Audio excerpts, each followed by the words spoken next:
Assalamualaikum warahmatullahi wabarakatuh. Selamat malam pemirsa. Alhamdulillah saya Pinky Dari bisa hadir kembali menyapa Anda dalam Solusi Bisnis.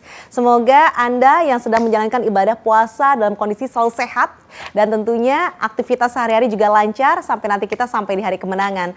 Dan malam hari ini pemirsa saya akan mengajak Anda untuk membahas tentang suatu hal yang sepertinya kalau kita sudah masuk di bulan suci Ramadan, wah ini pasti akan mendulang banyak sekali keuntungan. Kalau kita bicara tentang bisnis kuliner itu sudah pasti. Kayaknya semua produk kuliner itu insya Allah akan mendapatkan banyak sekali keuntungan di bulan Ramadan. Nah ada satu lagi bidang yang sepertinya juga termasuk bidang yang digadang-gadang ini akan mendulang rezeki di bulan Ramadan. Yaitu di bidang busana atau di bidang fashion. Karena memang ada sebuah kebiasaan di masyarakat Indonesia bahwa hari raya inginnya tampil cantik, inginnya tampil lebih fresh dengan busana yang baru. Nah, apakah betul itu juga masih menjadi sebuah kebiasaan di tahun ini, di Ramadan tahun ini? Untuk itu mari kita membahasnya dalam tema meraup manisnya bisnis fashion jelang Lebaran. Dan dalam kesempatan kali ini saya sudah bersama dengan narasumber yang bergabung secara virtual dan sudah standby tentunya. Yang pertama adalah Dr. Tri Siwi Agustina SEMSI, beliau selaku dosen dari Fakultas Ekonomi Bisnis UNER. Bu Siwi, selamat malam. Selamat malam semuanya pemirsa dan juga Mbak Pinky. Selamat malam. Selamat malam Bu Siwi, ini baru saja menjalankan ibadah taraweh ya Bu ya? Insya Allah, Alhamdulillah. Alhamdulillah. Ibu lagi di Surabaya sekarang posisinya? Alhamdulillah di Surabaya. Di Surabaya, baik. Bu Siwi kita tidak sendiri karena saat ini juga ada satu narasumber juga yang bergabung bersama dengan kami. Beliau ini adalah pengusaha batik dan kebaya. Namanya adalah Bu Nur Laili Fit Diarini SEMBA. Bu Laili, halo. Assalamualaikum. Halo, selamat malam. Selamat malam Bu Laili, apa kabar? Alhamdulillah baik. Sehat ya Bu Laili ya? Lama kita nggak ketemu ya Mbak. Iya, biasanya kalau ada acara fashion show ini Bu Laili selalu hadir loh dengan produk-produknya yang sangat luar biasa. Brandnya apa Ibu namanya? Anakku. Namanya adalah Anakku. Nanti kita akan ngobrol lebih dalam lagi sama Bu Laili mengenai bagaimana sih sepak terjangnya sebagai seorang pengusaha busana. Tapi sekarang saya mau menuju ke Bu Siwi terlebih dahulu. Bu Siwi. Ya. Baik Bu Mbak Siwi, Pinky, kalau kita melihat bahwa saat ini adalah bulan Ramadan dan kita semua tahu ya kayaknya kalau di bulan Ramadan yang tadinya mungkin bidang usaha tersebut mungkin tidak terlalu berkilau begitu secara penjualannya, tapi ternyata pada saat masuk bulan Ramadan ternyata malah penjualannya sangat melejit, sangat melonjak naik begitu Ibu. Nah sekarang kita bicarakan adalah mengenai bisnis di bidang busana. Nah tapi sebelumnya mungkin Bu Siwi boleh kasih gambaran terlebih dahulu.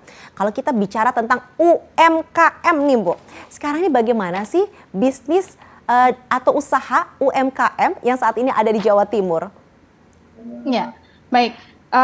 Jawa Timur, kalau kita bicara tentang UMKM, tentunya banyak sekali produk-produk dari UMKM di Jawa Timur yang katakanlah menjadi suatu pendongkrak perekonomian untuk Jawa Timur.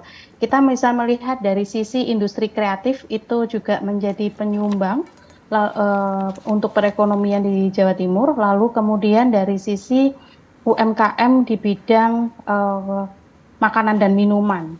Karena kenapa kok makanan dan minuman ini menjadi suatu tambang atau penyumbang dari perekonomian di Jawa Timur? Karena tentunya satu hal yang sangat sederhana, tidak ada orang yang tidak butuh makan dan minum, dan juga apalagi masyarakat Jawa Timur itu tentunya sangat mengapresiasi adanya ide-ide baru di dalam pengembangan bisnis makanan dan minuman.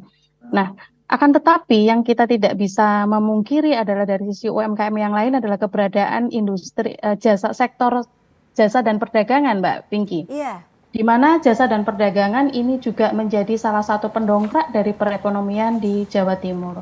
Nah, untuk dikaitkan dengan di bulan Ramadan ini tentunya terkait dengan kebutuhan masyarakat pada saat di bulan Ramadan, maka bisnis-bisnis yang memang berpotensi untuk meraup keuntungan sudah pasti adalah fashion. Yang pasti adalah makan minum, F&B, fashion, dan nantinya kita tidak bisa memungkiri nanti di akhir dan menjelang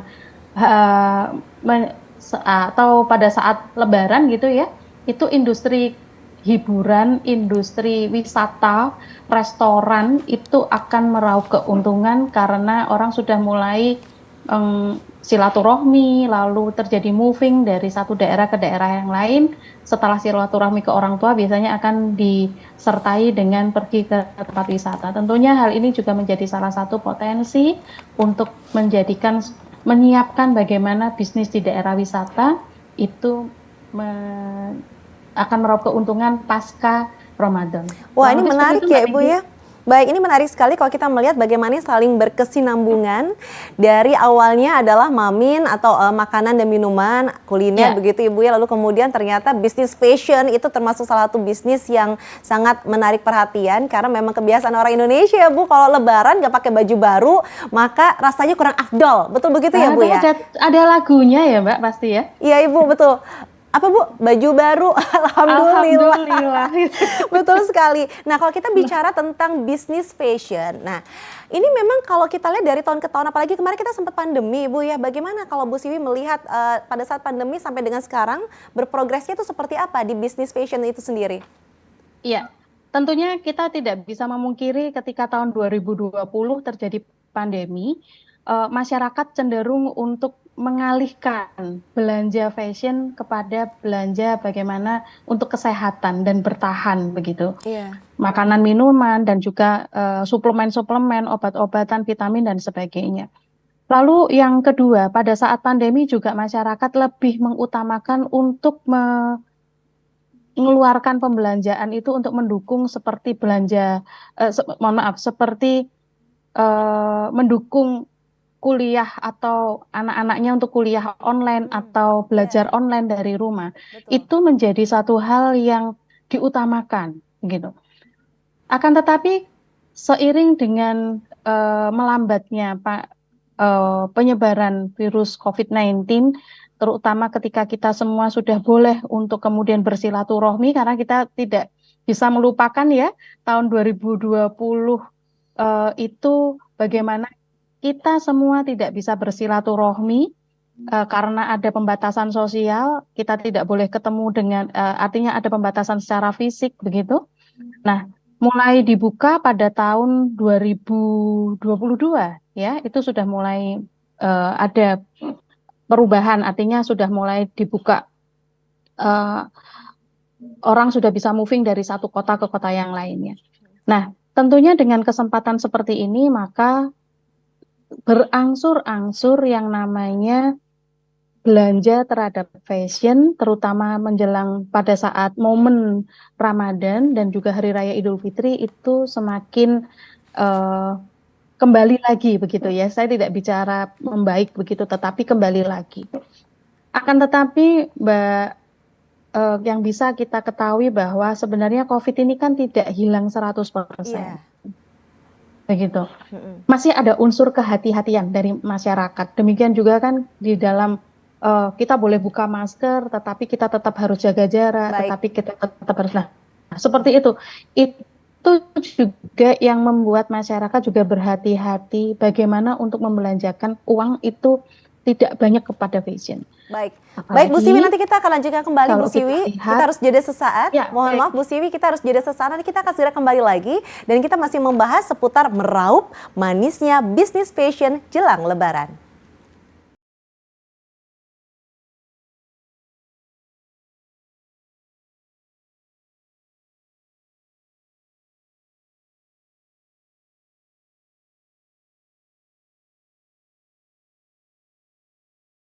Pemirsa, kembali lagi dan tentunya masih dengan tema kita meraup manisnya bisnis fashion jelang Lebaran, dan masih bersama dengan ada Bu Siwi selaku dosen dari Fakultas Ekonomi Bisnis UNER, lalu juga bergabung bersama dengan kami secara virtual juga yaitu ada Bu Leli selaku pengusaha batik dan kebaya. Sekarang kembali lagi sama Bu Siwi. Bu Siwi tadi dilanjutkan kembali, monggo Ibu silahkan. Iya, baik, saya lanjutkan lagi. Iya. Jadi perlahan-lahan yang namanya daya beli masyarakat, perlahan-lahan belanja masyarakat terhadap kebutuhan fashion, terutama menjelang Hari Raya Idul Fitri itu sudah mulai ada. Kalau saya lihat beberapa teman-teman pengusaha itu sudah sejak awal Ramadan itu punya tuh yang namanya ide-ide untuk membuat seperti mukena itu couple dengan anak, ibu dan anak misalnya. Tetapi kemudian di eh, sebelum Ramadan pun sebenarnya ada pula pengusaha-pengusaha yang sudah menawarkan untuk seragaman nih Mbak, kalau misalnya Iya? mau bersilaturahmi begitu ya dalam satu Hah? keluarga gitu seragaman gitu. Itu sudah mulai banyak dan seperti itu yang saya lihat. Di mana ketika saya amati perbedaannya ketika 2 tahun yang lalu pada saat pandemi, hal tersebut ditawarkan tetapi peminatnya itu sedikit. Mm-mm. Mungkin mereka mikirnya mau lebaran kemana, orang nggak ke silaturahmi kemana-mana kan ya kayak gitu ya. Nah kalau sekarang kan sudah mulai moving, lalu kemudian kegiatan halal bihalal itu sudah mulai dibuka, diperbolehkan dan sebagainya. Nah akan tetapi kalau kita bicara pada daya beli, nah ini yang Nah, ini mungkin nih, nanti ini paling Bu penting Leli nih. akan bisa menceritakan Mm-mm. dari sisi pengalaman beliau begitu ya dari daya beli. Kalau saya lihat masih ada kehati-hatian dari masyarakat untuk membelanjakan uangnya. Dari sisi pengusaha atau produsen, kalau tadi saya sampaikan dari sisi konsumen adalah mereka ada kehati-hatian. Iya. Dari sisi produsen pun artinya dengan rupiah yang mereka miliki saat ini, apabila 2 tahun yang lalu mereka bisa memproduksi barang lebih banyak. Iya. Tapi kalau yang sekarang dengan rupiah yang sama, mereka memproduksi barang itu lebih sedikit. Hmm. Oleh karena itu sekarang trennya apa Mbak Pinky? Trennya adalah Yaitu? pre-order. Oh, Begitu. pesan Mengapa dulu baru demikian? dibuat. Trennya pre-order, Hmm. betul, betul, begitu. Nah, itu karena apa? Karena kita melihat adanya faktor resesi, gitu, Hmm. yang menjadi isu-isu resesi, begitu ya, di mana kemudian melemahnya mata uang rupiah kita dibanding dengan mata uang asing karena Iya, iya. adanya resesi, gitu ya, inflasi dan sebagainya, maka harga bahan baku dari produk-produk fashion itu kan tidak semuanya itu menggunakan bahan baku lokal. Iya. Ada beberapa hal yang menggunakan tergantung dari bahan baku yang diimpor. Baik, Nah, oleh baik. karena itu yang menjadikan dengan rupiah yang sama, produsen akan menghasilkan barang itu lebih sedikit. Nah, mengakalinya gimana? Maka kalau kita lihat mengapa sekarang lebih banyak menawarkan pre-order itu tadi, Mbak. Mm-mm. Karena kalau Baik. pre-order itu sudah jelas ya, bahwa Pembelinya sudah jelas. pesanannya sudah ada, Mm-mm. ordernya sudah ada, betul. Pesanannya juga sudah ada. Baik. Daripada kemudian membuat suatu produk, tapi ternyata itu produk ini tidak cepat berputar atau tidak cepat laku. Kurang lebih seperti itu Mbak Pinky. Baik, kalau begitu Bu Siwi, terima kasih ya, paparannya luar biasa. Ini membuat kita semakin terbuka mata kita bahwa ternyata tidak sesimpel itu loh kalau kita bicara mengenai usaha di bidang busana. Betulkah begitu Bu Leli? Ya betul sekali Mbak Pinky. Baik, tapi Bu Leli mungkin kita boleh mundur sedikit. Bu Leli, jadi sudah memulai bisnis di bidang busana ini sudah sejak kapan Ibu? Sudah mulai tahun 99. Sejak tahun bisnis fashion ini. 99? Itu pada saat tahun 99 apakah sudah dengan style yang seperti hari ini? Ini kan temanya anakku, tapi kalau kita bicara ini adalah batik dan kebaya Ibu. Iya, tahun 99 itu saya memulai bisnis dengan pakaian anak-anak. Karena waktu itu saya masih punya balita gitu ya. Dan teman-teman saya itu semuanya pada punya balita. Jadi saya memulai bisnis dari situ. Kemudian dengan berkembangnya anak saya semakin besar gitu ya, dan saya melihat ada yang lebih dibandingkan bisnis anak-anak gitu, saya beralih ke bisnis batik dan bordir. Itu sejak tahun berapa Ibu akhirnya beralih ke bisnis batik dan bordir? Sekitar tahun 2003. Sekitar tahun 2003. 2003 dan bertahan sampai dengan tahun 2023. Betul begitu Iya, Ibu ya? alhamdulillah. Baik. Iya. Baik Ibu, kalau kita bicara mengenai perubahan dari yang awalnya bisnis pakaian anak-anak lalu kemudian batik dan bordir tahun 2003, ini kan pasti ada perubahan juga sama pembelinya, pangsa pasarnya. Nah, kalau dari produk Ibu sendiri bagaimana Ibu? Perubahan dari awal tahun 99 sampai dengan sekarang di tahun 2023. Ya, tahun 99 itu saya masih mengikuti seperti basar-basar seperti itu. Kemudian tahun 2003 itu sudah mulai adanya bisnis online. Saya masuk ke bisnis online mulai dengan Multiply waktu itu. Oh, masih ada waktu itu Ibu ya? Iya, Lalu saya Ibu? mulai dengan bisnis kerudung waktu itu, kerudung bordir. Berawal dengan bisnis kerudung bordir, baik. Lalu Ibu? Kemudian Multiply waktu itu tutup, kemudian saya beralih ke Facebook. Itu masih banyak penjualan kerudung bordir. Saya sampai jual ke pasar Tanah Abang, itu mereka ordernya ke saya kalau kerudung bordir itu. Wah, kalau Tanah Abang berarti ini kan kita membicarakan jumlah yang partai, jumlah yang besar ya Bu ya? Iya, alhamdulillah. Alhamdulillah. Baik, lalu kemudian Ibu perubahannya apa lagi tuh? Tapi waktu itu kan belum ada Shopee, Tokopedia gitu ya, Mbak. Jadi untuk semua orang itu yang dari luar kota, luar pulau, itu semua ordernya langsung ke Facebook saya. Nah, perubahannya itu setelah kemudian ada Shopee, ada Tokopedia gitu kan. kita Mereka bicara mulai e-commerce ya Bu ya? beralih ke marketplace gitu. Nah, saya kemudian beralih ke pakaian yang custom. Jadi orang pesan itu pakaian pre-order seperti katanya Bu Siwi tadi. Itu berarti sudah mulai dari tahun berapa Ibu untuk memulai sistem pre-order? Tahun 2010. Tahun 2010 Ibu sudah memulai sistem pre-order. Itu karena apa Ibu? Apakah karena ada keterbatasan dari modal atau apa? Enggak sih, saya melihat bahwa orang itu lebih suka kalau sesuatu itu dibuat secara custom. Jadi sepertinya istimewa gitu loh. Ini barang cuman buat customer aja, satu customer aja. Saya nggak buat yang lain gitu. Jadi sudah based on research ya Bu ya, jadi sudah di riset terlebih dahulu. Nah pada saat itu berarti untuk pemasarannya banyak menggunakan online atau marketplace. Nah berarti itu sudah meraih sampai pangsa pasarnya sampai seluas apa Ibu kalau dilihat sampai dengan hari ini?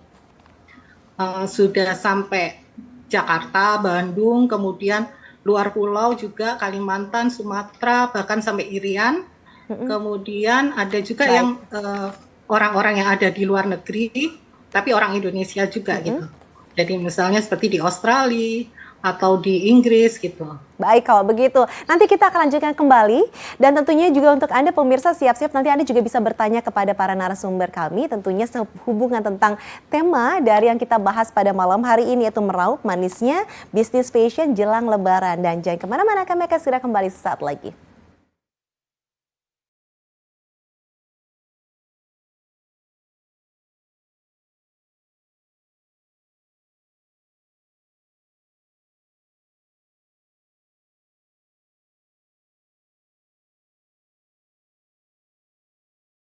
Baik, kembali lagi dan langsung menuju ke Bu Lely. Bu Lely, berarti kalau kita review lagi sebelum pandemi nih Bu, rata-rata per tahun omsetnya sampai berapa kalau boleh kasih bocoran? Berapa ya per tahun ya? Wah ini. sampai kisaran berapa, sampai berapa begitu ya Bu? Sekitar 300 lah mungkin ya per tahunnya. Baik, itu sebelum pandemi. Itu sebelum pandemi. Nah pada saat masuk ke pandemi, bagaimana situasinya pada saat itu Ibu? Justru pada saat pandemi itu saya mendapatkan penjualan yang paling bagus. Oh iya? Justru terutama pada 3 bulan pertama pada masa pandemi. Pada saat 3 bulan pertama? Iya, betul. Busana sama seperti yang tadi Ibu gambarkan yaitu pre-order seperti itu Ibu? Iya, cuman saya berbeda bisnisnya pada saat pandemi. Kalau tadinya saya jualan baju custom, nah pada masa awal pandemi itu saya berjualan masker tapi custom. Masker custom, jadi sesuaikan dengan busana, begitu ya Bu? Iya, jadi maskernya itu dibordir, nanti biasanya orang milih maunya gambar apa, kemudian warnanya apa gitu. Dan biasanya mereka itu beli untuk meeting Zoom gitu. Oh, Zoom meeting. Jadi, baik. Itu kan pada saat berarti justru mendulang keuntungan pada saat di awal pandemi ini sangat luar biasa loh ya Bu. Nah sekarang pandemi kita sudah lihat itu tahun 2020, 2021, 2022 dan sekarang kita masuk di tahun 2023. Bagaimana Ibu perkembangan dari tahun demi tahun dari awal tahun 2020 sampai dengan tahun 2023 hari ini? Nah tahun 2023 ini kan sebetulnya kita mengharapkan sesuatu yang lebih baik ya dibandingkan pada masa pandemi. Pastinya. Tapi yang kami rasakan dari saya kan masuk di dalam asosiasi juga pengusaha busana gitu ya. Yang kami rasakan itu justru berbeda dengan tahun kemarin. Oh ya? Padahal situasinya pandemi sekarang semakin mereda kan Bu. Hitungannya kan kalau kita melihat alhamdulillahnya COVID sudah sangat mereda dan kita lebih punya kebebasan untuk melakukan aktivitas. Iya, betul. Berarti kan harapannya adalah Ramadan ini termasuk adalah Ramadan yang bisa mendulang keuntungan, bukan begitu ya Bu? Iya, seharusnya begitu. Tapi yang saya Seharusnya. rasakan itu justru berbeda gitu loh dengan tahun kemarin, tahun-tahun kemarin. Kenapa Ibu? Boleh digambarkan apa yang terjadi sebetulnya di tahun ini sampai merasa bahwa tahun ini justru berbeda? Sebenarnya mulai penurunan itu terjadi pada saat adanya isu resesi. Berarti akhir tahun kemarin. Iya, betul. Jadi mulai Desember itu mulai terjadi penurunan pada penjualan pakaian. Baik. Dan itu berlangsung sampai bulan-bulan sebelum Ramadan ini. Bahkan meskipun masuk di bulan Ramadan ini masih terus dirasakan dan belum ada perkembangan yang pasti. Nah, ini berbeda banget gitu dengan Ramadan-Ramadan sebelumnya. Bahkan Kalau meskipun Ramadan pandemi ya, sebelumnya Bu ya? itu justru banyak gitu. Saya dapat pre-order sebelum Ramadan. Justru tahun ini itu ya ada sih, tapi nggak sebanyak tahun-tahun sebelumnya. Baik, berarti kan dengan kata lain Ibu menganggap bahwa ini salah satu pencetusnya atau pemicunya itu adalah karena adanya kabar mengenai masalah resesi. Nah, berarti sebagai pengusaha kita kan nggak boleh diem aja begitu Bu ya, kita Iya, kan harus betul. berupaya nih. Nah, Ibu atau mungkin dari para pengusaha busana lainnya melakukan langkah apa untuk bisa menghadapi permasalahan ini? Nah, sebelum Ramadan itu kita mengadakan seperti fashion show gitu ya. Kemudian kita juga ikut ke pameran-pameran seperti itu. Kemudian pakaian pun kita sesuaikan gitu ya dengan konsep yang ada sekarang ini. Tapi kalau dilihat-lihat itu juga tidak terlalu banyak peningkatannya dibandingkan tahun-tahun yang lalu gitu. Tidak terlalu banyak peningkatannya. Mungkin kalau kita hitung secara prosentase Ibu, bagaimana secara prosentase? Kalau prosentase itu saya melihatnya seperti 50% lah dari Ramadan tahun lalu. Penurunan? Penurunannya sampai dengan 50%. Padahal kita sekarang Iya. Ramadan sudah jalan sudah setengah bulan ya Bu ya? Betul. Baik, nah kalau sudah melihat kondisi seperti ini apakah ada langkah-langkah lagi atau strategi lagi yang sedang diupayakan oleh Bu Lely dan juga para pengusaha busana lainnya? Kalau saya sih pada saat ini hanya berusaha memberikan pelayanan yang terbaik kepada customer-customer saya yang ada saat ini. Baik. Jadi saya nggak menambah customer baru, mencari customer baru gitu nggak. Tapi saya maintain customer saya yang udah ada ini. Baik, nah ini tentunya menjadi sebuah permasalahan yang kita harus bersama-sama ya mencari jalan keluarnya. Saatnya menuju ke Bu Siwi. Bu Siwi, kalau kita mendengarkan apa disampaikan oleh Bu Lely tadi, bagaimana tanggapan Bu Siwi? Iya, jadi seperti yang tadi disampaikan oleh Bu Lely, ini dari sisi produsen begitu. Penurunan 50% dari penjualan ya Bu Lely ya, itu Iya, betul. berbeda dengan tahun-tahun sebelumnya. Mbak Pinky, yang 50% itu kita besar tidak loh Bu. besar Mbak Pinky, Besar sekali. apalagi kita tidak bisa memungkiri yang satu adalah dalam 1 tahun terakhir itu terjadi beberapa hal yang di masyarakat, terutama kenaikan harga bahan baku, kenaikan BBM, begitu. Iya. Nah, itu juga mewarnai itu Mbak, bagaimana orang kemudian ketika memanfaatkan momen nanti Hari Raya Idul Fitri mungkin akan lebih mengalihkan dari sisi menabungnya adalah untuk bisa moving ke kota lain, misalnya menemui orang tua, saudara dan sebagainya, itu lebih ditabung untuk movingnya itu tadi. Artinya untuk membeli bahan baku, membeli BBM itu tadi. Lalu yang kedua, kita tidak bisa memungkiri yang terjadinya kelangkaan beberapa bahan baku makanan gitu, atau misalnya seperti yang kita ketahui seperti minyak Goreng Ibu ya? minyak goreng dan sebagainya, harga fluktuasi apalagi menjelang hari raya, nggak usah menjelang hari raya, menjelang Ramadan aja kan harga telur udah mulai naik tuh Mbak. Lalu belum diikuti dengan yang lainnya. Nah, kalau saya melihat hal-hal yang seperti ini tentunya akan berimbas pada bagaimana harga jual dari bahan-bahan makanan itu juga ikut naik, Mbak. Iya. Makanan itu kan juga akan merembet naik juga. Maka ketika kemudian semuanya naik, orang akan melakukan suatu seleksi. Mana yang akan diprioritaskan. Yaitu tadi, prioritasnya adalah menabung, misalnya menyimpan uangnya untuk bisa katakanlah bisa menunaikan hajat mereka untuk pergi ke luar kota, menemui orang tua yang ada di luar kota dan sebagainya. Lalu kemudian apabila mereka katakan membelanjakannya itu lebih selektif, lebih pada bentuk-bentuk mungkin makanan karena mereka akan Selain mereka akan dikonsumsi sendiri, juga akan ada tamu-tamu yang akan datang. Itu yang mungkin akan lebih diprioritaskan, begitu. Akan Baik. tetapi sebenarnya bisnis fashion pasca Lebaran pun karena masyarakat Indonesia punya suatu budaya yang membedakan mungkin dengan yang bangsa-bangsa lain adalah biasanya kalau setelah Ramadan, setelah itu akan ada hari bulan besar ya. Iya.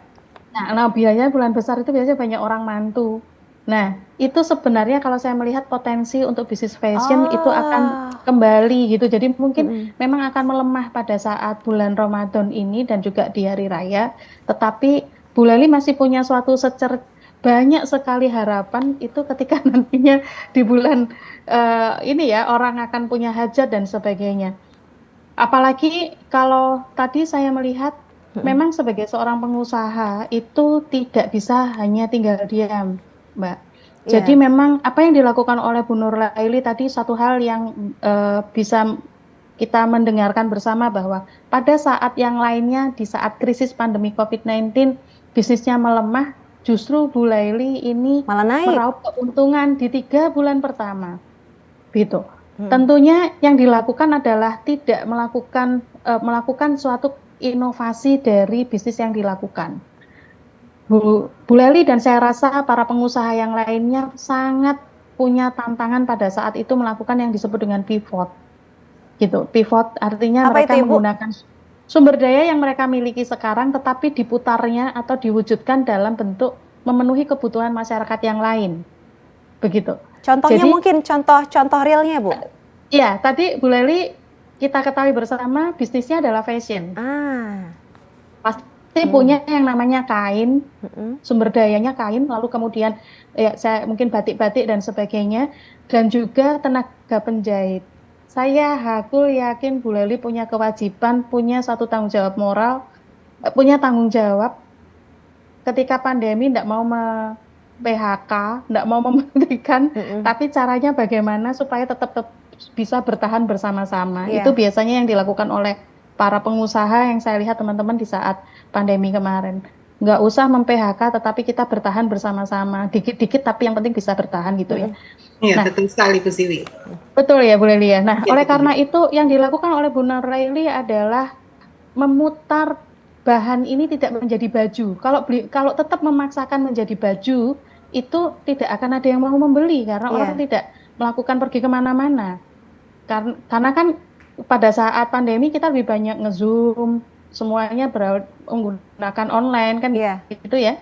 Maka kemudian tadi yang kita menyimak bagaimana orang pesan masker ketika nanti pada saat mereka mungkin saja eh, bersilaturahmi atau bertemu dalam jangka waktu yang terbatas atau dalam masih PSBB ya dulu istilahnya waktu Iya. itu tapi masih menggunakan masker masih tetap stylish gitu jadi ada bordirannya kayak gitu-gitu itu yang dilakukan itu artinya adalah salah satu contoh dengan menggunakan sumber daya yang ada tetapi diwujudkan dalam bentuk yang berbeda begitu Mbak Pinky. Iya.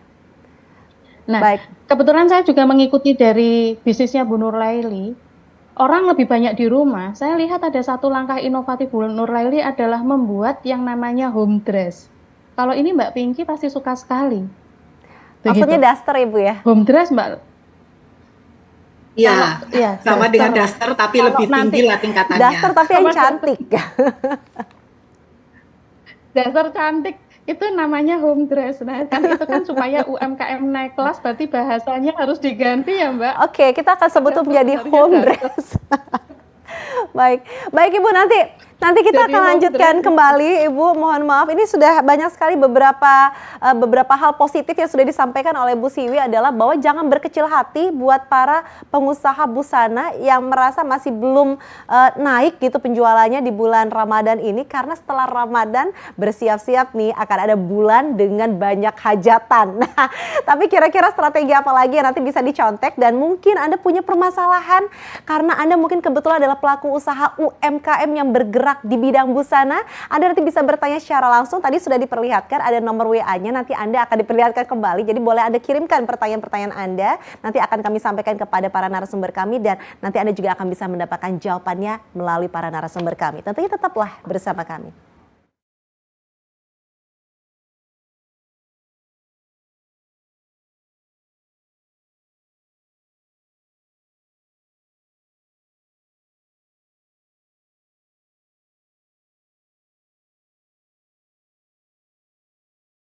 Ini sangat menarik sekali ya, bahwa ternyata kalau kita melihat yang namanya Ramadan itu harusnya semua bidang usaha itu harusnya bisa mendapatkan banyak keuntungan. Tapi ternyata ada beberapa perkiraan yang agak meleset, tapi bukan berarti itu akan menjadi akhir dari segalanya. Kita harus sedikit bersabar dan termasuk juga menerapkan strategi-strategi yang baru dan berinovasi pastinya.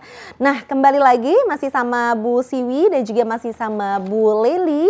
Dan juga kami membuka untuk Anda yang ingin bertanya. Silakan pemirsa, sudah ada di 081358161388. Untuk Anda para pelaku usaha di bidang busana yang juga mungkin merasakan hal yang sama, atau justru Anda merasakan hal yang berbeda. Justru Anda merasa bahwa di Ramadan kali ini Anda mendapatkan alhamdulillah ya keuntungan yang besar. Anda boleh berbagi strategi bersama dengan kami agar bisa dicoba. Kan kalau misalnya berbagi hal yang baik, insya Allah juga akan bisa mendapatkan hal yang baik ya pemirsa. Sekali lagi silakan langsung mengirimkan SMS atau WA-nya di nomor 081358161388. Kembali lagi Bu Siwi. Ya, Baik Bu Siwi, berarti ini salah satunya ada manuver bahwa membuat home dress, betul begitu ya Bu ya? Kan kita harus menyebutnya seperti itu ya. Home dress yang cantik seperti itu ya Bu ya? ya. Jadi yang dilakukan adalah membuat bagaimana orang dengan mereka bekerja di rumah itu kemudian mereka tetap kelihatan cantik gitu. Kebayang toh Mbak, yang biasanya ketemu di rumah orang-orang yang bekerja misalnya itu akan ketemu dengan keluarganya di atas jam 4. Ketika pandemi kemarin kan setiap saat itu ketemu di rumah. Nah tentunya kan orang kemudian ya bosen ya kalau misalnya menggunakan daster yang itu-itu saja. Maka Bu Lely menjawab tantangan, menjawab peluang, menjawab kebutuhan itu dengan menghasilkan home dress. Baik. Saya merasa bahwa itu adalah merupakan cara yang sangat inovatif dan boleh ditanya tuh Mbak, permintaannya sangat tinggi ya Bu Lely ya. Sampai berapa itu Ibu untuk yang home dress ya pada saat itu? Alhamdulillah lah Mbak, sama dengan pakaian pada umumnya ya. Cuman kalau home dress kan harganya lebih murah.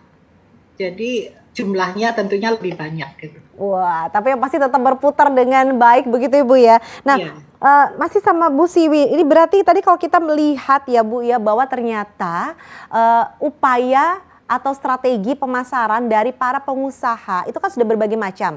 Termasuk yang dilakukan oleh Bu Lely, berusaha untuk melakukan hal-hal yang berbeda dengan bahan baku yang sama seperti itu agar tetap muter begitu, cash flow-nya tetap berjalan dengan baik dan tidak perlu melakukan PHK. Nah, termasuk juga ada tren sekarang itu melakukan penjualan dengan cara live di kita bisa melihat, betul ya Bu ya. Sekarang kan rata-rata semua melakukan marketplace, melakukan live. Nah, ini kalau sudah sampai seperti itu, apakah itu masih belum cukup ya Bu Siwi untuk bisa mendongkrak penjualan UMKM di bidang usaha busana? Iya, yang namanya usaha bisa ditempuh dengan berbagai cara. Kalau saya melihat tren penjualan secara live itu karena seiring dengan adanya perkembangan teknologi ya Mbak Pinky ya. Jadi sah-sah saja apabila suatu produsen itu atau pemasar dari suatu produk fashion itu menggunakan dari sisi live. Akan tetapi kita juga bisa melihat bahwa live itu juga harus dilihat dari segmennya. Gitu. Betul. Ada segmen-segmen tertentu, mungkin kalau saya ambil contoh segmen Bu Lely bermainnya adalah di level middle up, artinya di level menengah ke atas, dengan live yang katakanlah dengan cara yang pada umumnya yang kita lihat mungkin merasa tidak nyaman, karena yang dilakukan ketika live itu barangnya pasti akan sama atau kemudian tidak eksklusif dimiliki oleh orang gitu, oleh seseorang pembeli. Sementara kalau saya melihat karakteristik dari bisnis yang dilakukan oleh Bu Nur Lely adalah sangat customized, Mbak. Sangat customized. Dari sisi warna, dari sisi bentuk bordirnya, itu sangat customized dan sangat eksklusif. Katakanlah kalau dia akan produk tersebut ditawarkan secara live, mungkin tuntutannya ke Bu Lely adalah jangan sampai saya ketemu dengan orang yang memesan dengan model yang sama, kan gitu. Jadi kita, menurut saya sah-sah saja menggunakan teknik atau kemudian cara-cara live pemasaran seperti itu, tetapi tetap harus dipertimbangkan pada kelas yang bagaimana dan kontennya. konten di dalam melakukan live itu yang mungkin akan berbeda antara bisnis dengan segmen yang mungkin dengan middle low begitu, dengan yang middle up, yang terutama orang-orang yang membutuhkan suatu keeksklusifan, itu pasti akan membutuhkan suatu hal yang berbeda dari sisi konten-konten pemasarannya. Kurang Baik. lebih seperti itu, Mbak. Baik, saya setuju sih Bu Siwi kalau dikatakan bahwa kebanyakan yang melakukan live itu adalah yang pangsa pasarnya segmennya menengah ke bawah begitu, dan itu produknya produk yang banyak. Jadi biasanya nanti yang melakukan live itu production. Coba dong untuk yang warna kuning, oke, pakai kuning. Coba yang warna merah, pakai yang merah, seperti itu kurang lebihnya kalau di live ya. Tapi tadi juga disampaikan bahwa kalau memang harus melakukan live itu pasti dengan cara yang berbeda. Nah, kembali lagi ke Bu Lely. Bu Lely pernah melakukan strategi pemasaran seperti demikian atau tidak ini Bu Lely? Untuk live itu saya biasanya pada saat fashion show atau trunk show aja, Mbak. Pada saat Jadi fashion nanti show atau trunk misalnya, show? iya. Jadi dengan model yang menggunakan pakaian saya gitu kan, baru itu saya live kan di situ. Nah, biasanya tanggapannya bagaimana Ibu pada saat Ibu melakukan live pada saat ada fashion show? Kebanyakan sih sedikit ya tanggapannya. Karena itu setelah live itu kemudian saya masukkan ke Reels. Nah, itu baru orang kemudian DM atau WA saya gitu ya. Untuk pakaiannya seperti ini, tapi ukurannya seperti ini. Kemudian dia minta warnanya itu seperti sarungnya yang seperti ini gitu. Oke, berarti ya itu tadi seperti kata Bu Siwi ya, kembali lagi kepada pangsa pasar dan juga segmen dari produk kita. Nah, ini ada pertanyaan masuk dari Bu Nurwidia Pasuruan. Saya setuju dengan Bu Siwi, lebih oke menjual barang menyesuaikan kondisi yang disuka dengan orang-orang saat ini. Tapi memang betul begitu ya Bu Siwi. Jadi kalau kita sebagai pengusaha busana pun kita juga harus lihat orang tuh sekarang perlunya apa, trennya seperti apa. Jadi kita juga tetap harus melakukan riset. Betul kan seperti itu? Iya, saya sepakat sekali. Ini yang merupakan suatu mindset atau kemudian kesalahan besar dari teman-teman pelaku UKM biasanya, Mbak Pinky. Iya. Yang dilakukan oleh teman-teman pelaku UKM adalah menjual yang kita bisa buat, tetapi tidak yang pasar mau. Begitu. Maka kemudian bolehlah katakanlah kalau saya mengambil contohnya Bu Nurlaili. Bu Nurlaili bisa menjahit, Bu Nurlaili bisa mendesain, tetapi tidak cukup hanya itu, tetapi Bu Nurlaili harus kemudian melakukan suatu riset pasar. Apa yang dimaui oleh masyarakat. Cara mancingnya gampang, itu tadi misalnya. Oke, di stimulus melalui reel, setelah itu baru kemudian akan muncul orang bertanya-tanya. Nah, ini kan sudah mulai muncul nih, demand dari masyarakat apa, permintaan masyarakat apa. Nah, itu yang akan biasanya akan lebih langgeng begitu, karena akan sesuai dengan kebutuhan masyarakat. Kalau kita mengandalkan apa yang kita bisa buat, belum tentu masyarakat itu dari sisi daya beli mereka bisa membeli barang tersebut. Mungkin saja barangnya bagus, tetapi bagus diiringi dengan harga yang tinggi. Masyarakat akan memikir-mikir untuk mau beli gitu. Lalu yang kedua bisa jadi adalah dari sisi fungsinya. Aku kalau beli itu akan kepake kemana ya, kayak gitu. Dari sisi fungsinya seperti itu yang kemudian mereka merasa bahwa enggak deh, mending saya nggak pakai itu. Oleh karena itu contoh sederhananya tadi misalnya, kenapa berani membuat home dress? Karena kebutuhannya saat itu adalah orang beraktivitas di rumah, lebih banyak di rumah. Muncullah ada ide home dress. Lalu kemudian ketika sekarang Bu Nurlaili misalnya melakukan bisnis fashionnya adalah bordir dengan misalnya menambahkan unsur-unsur kain-kainnya, tidak hanya dari sisi kain yang satu kain saja, tetapi mengkombinasikan banyak kain. Nah, itu tentunya juga didasarkan pada kebutuhan pasar saat ini. Apalagi kalau kita bicara fashion, bicara mode itu kan berputar ya Mbak Pinky. Berputar, betul. Dan selera masyarakat juga berputar Ibu ya. Model itu kan, iya. Jadi mungkin zaman ibu saya itu sekarang kembali lagi. Tetapi sebagai orang-orang seperti Bu Nurlaili, saya yakin bagaimana dengan model yang lama tetapi disesuaikan dengan kondisi yang sekarang. Itu menjadi satu nilai tambah bagi suatu produk fashion. Baik, nanti kita akan mendengarkan tanggapannya Bu Laili, tapi sekarang saya mau baca dulu pertanyaan yang masuk dari Chris di Mojokerto. Saya pemula, kadang ingin usaha tapi bingung mau mulai dari mana dulu. Mungkin ke Bu Laili sebentar. Bu Laili dulu pada saat mau memulai usahanya sempat bingung nggak Ibu? Atau dari awal sudah tahu saya mau bisnis busana anak? Saya nggak pernah bingung sih kalau Oh, nggak pernah memulai bisnis, bingung. ya udah langsung mulai aja gitu.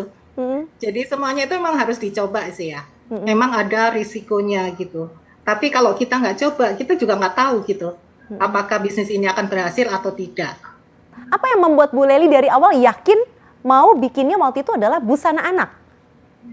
Nah, karena saya melihat bahwa kalau anak-anak itu pakaiannya seperti ini, karena waktu itu saya juga punya anak balita ya. Jadi saya tahu lah ibu-ibu itu keinginannya seperti apa untuk pakaian anak. Nah, Baik. dari situ kemudian saya menyesuaikan dengan menjual pakaian sesuai dengan keinginan dari pasar saya gitu. Baik, nah Bu Siwi kalau menanggapi apa yang disampaikan oleh Bu Leli ini bagaimana dan juga sesuai dengan pertanyaan tadi Bu, silakan. Ya, yang pertanyaan dari Mbak yang dari Mojokerto ya? Iya Mbak? betul, yang pemula mau usaha tapi bingung mau mulainya tuh dari mana. Tapi pada saat Bu Leli saya tanya, Bu Leli tidak pernah bingung. Sudah tahu dari awal maunya bisnis apa. Nah ini bagaimana Ya, Ibu? karena satu, bisa jadi Bu Leli memulai karena ada suatu skill yang beliau miliki. Artinya atau satu hobi yang beliau miliki adalah mendesain baju dan menjahit baju. Jadi nggak kepikir, gitu ya. Artinya tidak mengalami sesuatu yang katakanlah saya nggak mengalami kebingungan karena saya punya skillnya. Hanya kemudian hanya melihat apa yang experience yang beliau miliki. Saya punya anak, berarti kalau saya punya masalah dari sisi bagaimana saya memecahkan problem terhadap passion anak saya, berarti orang lain juga mengalami problem yang sama, kan gitu ya. Nah, jadi Mbak, kalau misalnya mau berbisnis tapi mulai dari mana? Satu, kita mulai dulu dari apa yang kita suka. Dari yang kita suka, dari apa yang kita pahami, kayak gitu. Kita sekarang suka apa? Oh iya, saya sekarang suka kuliner, misalnya. Maka saya bisa tidak hanya alternatifnya menjadi pengusaha kuliner, tetapi katakanlah kita buka jasa just tip kuliner juga bisa.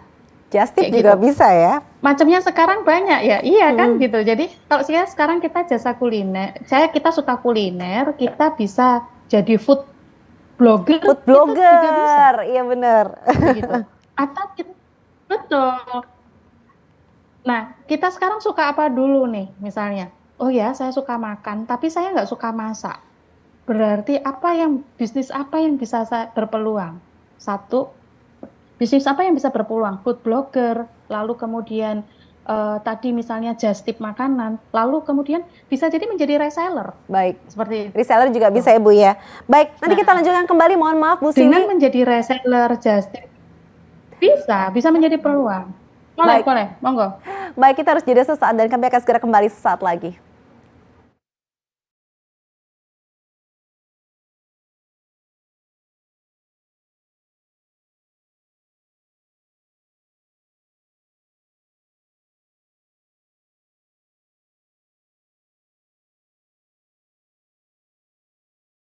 Terasa kita sudah masuk di segmen terakhir pemirsa dan kita lanjutkan kembali. Tadi sempat terputus Bu Siwi. Silakan tadi untuk menanggapi pertanyaan dari penanya yang terakhir tadi mengenai kebingungan pada saat memulai usaha. Tadi kayaknya masih belum selesai Bu ya, masih ada lagi. Apa itu Ibu?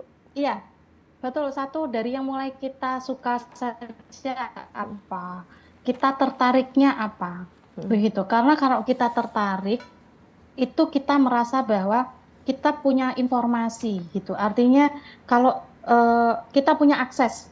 Kalau sekarang saya tertarik pada satu bidang ini nih, oh ya saya ingin misalnya tertarik pada bidang fashion.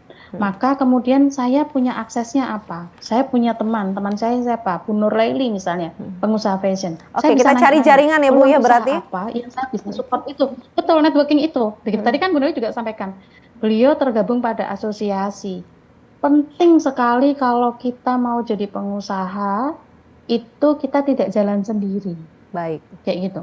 Karena bisa jadi bisnis yang semula kita bayangkan saat ini, bisa jadi mungkin ketika kita jalani, kita menjadi pebisnis dari produk-produk yang support pada teman-teman yang ada di asosiasi kita. Nah akhirnya bisa Itu juga jadi bersinergi peluang. begitu Ibu ya? Oleh karena itu, betul. Oleh karena itu Mbak, kalau saya sampaikan pada teman-teman UKM gitu, kalau bisnis Ramadan gitu, selain bisnis kuliner apalagi, bisnis kuliner, itu jangan hanya kulinernya yang menjadi satu hal yang menarik. Siapa tuh yang mikir kardusnya, siapa tuh yang bikin kemasan rotannya siapa, Kolaborasi. biasanya bagaimana. Kolaborasi, betul, Baik. termasuk kurirnya bagaimana, itu yang katakanlah kita bisa dapatkan kalau kita memulai bisnis dengan kolaborasi atau kita berjejaring. Baik Kurang kalau lebih begitu. seperti itu, Mbak. Wah, luar biasa. Ini merupakan pencerahan. Nah, kembali lagi sama Bu Lely. Bu Lely, tadi sangat menarik pada saat Ibu mengatakan bahwa salah satu strategi yang Ibu lakukan saat ini adalah memperbanyak reels, berarti sering-sering update di sosial media begitu Ibu ya. Termasuk juga Ya, betul. Ibu tetap mempererat hubungan dengan para klien-klien atau customer-customer Ibu, terutama yang selama ini setia dengan brand yang Ibu bawa saat ini. Nah, kalau kita bicara tentang brand, ada customer-customer yang minded begitu Bu. Jadi seperti sudah sangat terikat dengan produk tertentu karena dia merasa bahwa kalau udah produk ini pasti kualitasnya sesuai begitu. Nah, apa yang Ibu lakukan supaya bisa tetap mengikat customer-customer yang seperti demikian? Oke, kalau untuk mengikat customer yang sudah ada itu dari pelayanan yang saya berikan. Jadi saya menganggap customer saya itu bukan hanya sekedar customer. Jadi mereka itu adalah teman buat saya. Karena itu kalau saya WA atau DM dengan customer, itu kalimatnya seperti kalimat dengan teman aja gitu. Jadi mereka maunya apa gitu ya. Nah, itu yang membuat mereka merasa nyaman untuk menceritakan apa sih keinginan mereka gitu. Baik, berarti tetap menjalin silaturahmi dan juga menganggap itu sebagai bagian dari teman nih ya, Bu Lely. Oke, Ibu, Iya. tapi kalau kita namanya pengusaha, Bu, pasti kita punya target. Nah, kita sudah tahu nih bahwa Ibu sempat melewati perjuangan begitu Ibu ya, karena sekarang daya beli masyarakat sedikit menurun. Tapi tadi ada pencerahan juga dari Bu Siwi, jangan lihat Ramadannya aja loh, pasca Ramadan nanti akan ada banyak hajatan dan lain sebagainya. Nah, untuk targetnya bagaimana? Untuk produk Ibu sendiri, untuk tahun ini apakah ada target tertentu? Untuk tahun ini saya nggak berani target lebih tinggi dari tahun lalu. Jadi target saya ya sama dengan tahun lalu itu udah alhamdulillah banget gitu untuk tahun ini. Jadi target kalau- yang tahun ini?